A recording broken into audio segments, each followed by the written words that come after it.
Sziasztok! Itt van az újabb rész.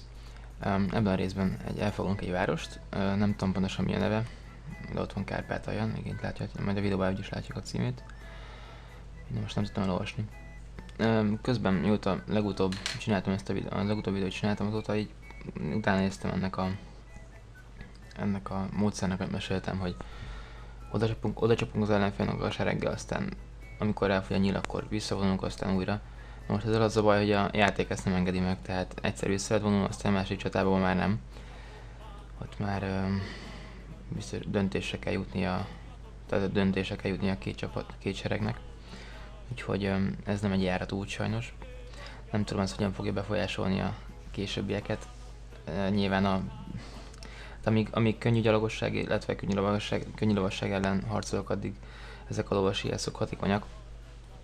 Viszont a nehéz gyalogság, nehéz lovasság ellen ez már lényegesen kisebb veszteséget fog hozni az ellenségnek.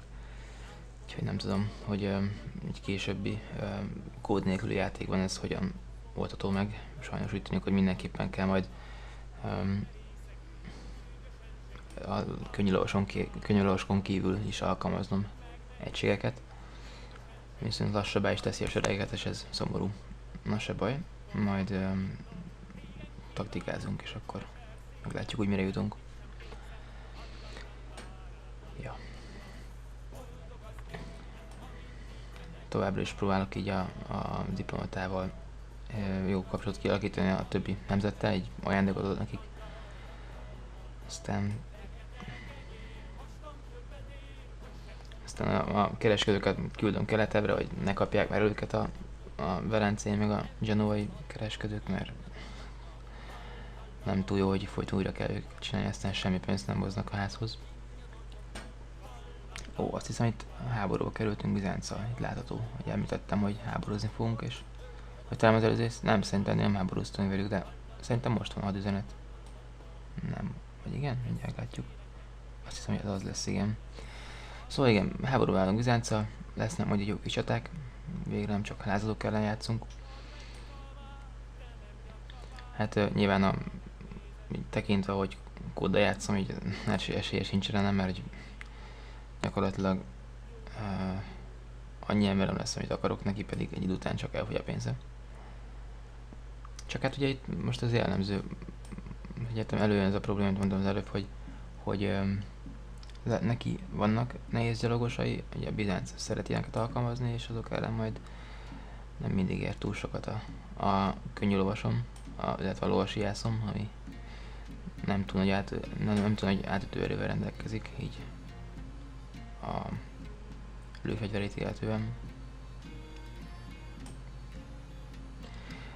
Itt lesz egy visszatöltés. Nem, néztem vissza a videót, ez a baj azzal, hogy nagyon régen csináltam szeptemberben, és most rakom csak össze, hogy kb. 10 percen keresztül gondolkoztam, hogy miután visszanéztem a videót, hogy most miért kellett visszatöltenem.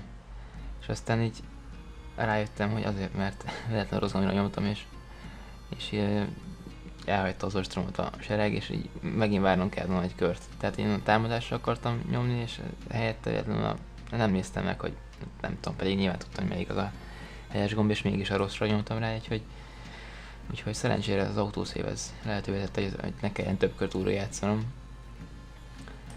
Ja, hogy vicces volt, hogy így gondolkoztam, miért?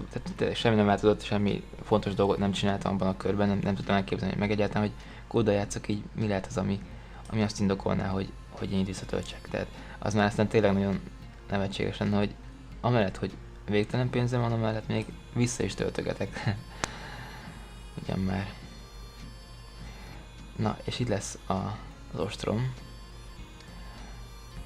Én most nézem a vágás közben így a nem túl jó minőségű képnek, úgyhogy nem tudom olvasni sajnos a település nevét. De a videóban ez nyilván látható. Jó. És ugye itt láttátok a seregeknek a méretét. Most nincs annyival több egységem, viszont a megfelelő egységeim vannak az övé ellen.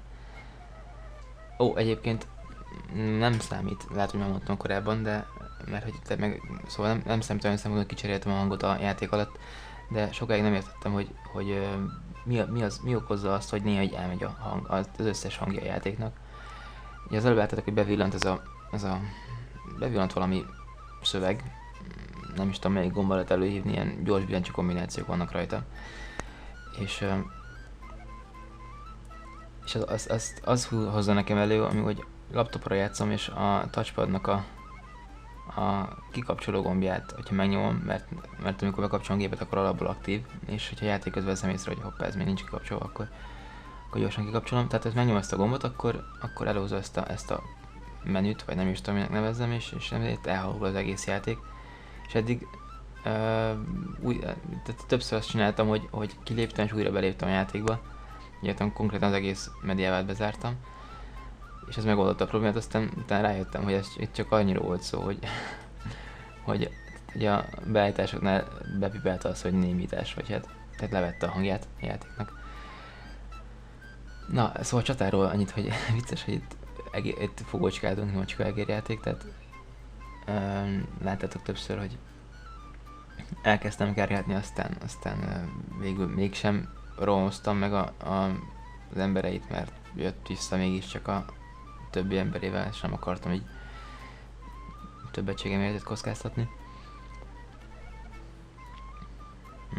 Jól lenne tudni, mekkora lesz a veszteség. Talán látni is fogom a végén. De szerintem ez egészen tűrhető csata volt. Illetve hát most még mindig megy, tehát még mindig az. Szerintem túl nagy hibát nem vétettem még ebben a csatában, szerintem már amit én látok belőle. Hogy értek én ehhez. Már tényleg most azt hiszem, hogy van még 4 rész, vagy 3 ezen kívül, ami ebből a felvételből való, tehát szeptemberben vettem fel ezeket, most van majdnem február, tehát az hány hónap? 4 kb. Tehát 4 hónap játszottam utoljára az játékkal. Nem egészen igaz, mert ugye kipróbáltam olyan dolgot, ezeket a lovasiász taktikát, hogy hogyan lehetne majd az ellenséget minél jobban csökkenteni vele, az ellenség létszámát. De azok nyilván csak ilyen kis gyorsaták voltak, meg tényleg csak kísérletezés, tehát nem játszottam vele egy érdemi. Tehát érdemi játékot nem végeztem.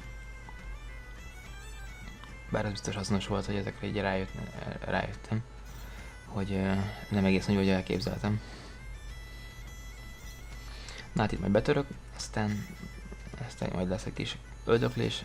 Ezekre a közelharcosokra, amiket így felbéreltem, ezek a zsoldosok, ezek valóban szükség volt rájuk, mert látjátok majd, hogy még maradt azért gyalogsága, amit a lovasijászokkal így nem is tudom, nincs már lőszerük a lovasijászaminak, úgyhogy csak nagy veszteségek árán tudnám legyőzni őket. Talán, hogyha kicsit hamarabb beküldtem majd a lovasokat, akkor a lovasokat meg elvihettem volna a baloldali útra. És akkor ott lett volna még több mozgásterem, meg valóban jobb lett volna. Mindegy, hát nem tudom, mi oka lehetett tényleg annak, hogy ezt nem így csináltam. Most itt mégis így besúvasztom mögöttük a lovasokat, és hogyha jól látom, nem is kerülnek harcba azáltal, hogy a gyalogosok ugye lefoglalják az ő gyalogságát. Szóval valami lőtte őket, talán a tornyok, vagy lehet, hogy van még ijásza. Nem lényeges. Itt azt hiszem, hogy én öltem meg az ő főnökét. Igen, nyilvánvalóan az enyém még élt. Hát főleg, hogy az én lovasságom ez nem ott volt. Elég lett volna egyébként azt csinálom szerintem, hogy behozom ezt a lovasságot, és akkor hogy ne kelljen ott De jó volt, hogy így csináltam szerintem, mert így arra gondoltam, hogy másik oldalról kell, hogy másik kapun hozni a többi lovas, de így is szerintem jó volt. Szóval látjátok, hogy vesztettem több mint 100 embert ebben a csatában, de hát nem tudom, hogy ez soknak számít-e a csata nehézséghez mértem. Elképzelhető, hogy voltak olyan veszteségeim is, amiket így nem kellett volna, tehát elkerültek lettek volna. Talán jó volt így, hogy nem egy másik kapun vittem, mert legalább tudták egyből kergetni a menekülő egységét a lovasok, amelyek éppen ott voltak a hátukban. Köszönöm a figyelmet, és majd most hamarosan érkezik a következő reményeim szerint. Sziasztok! Még egy pénzkód.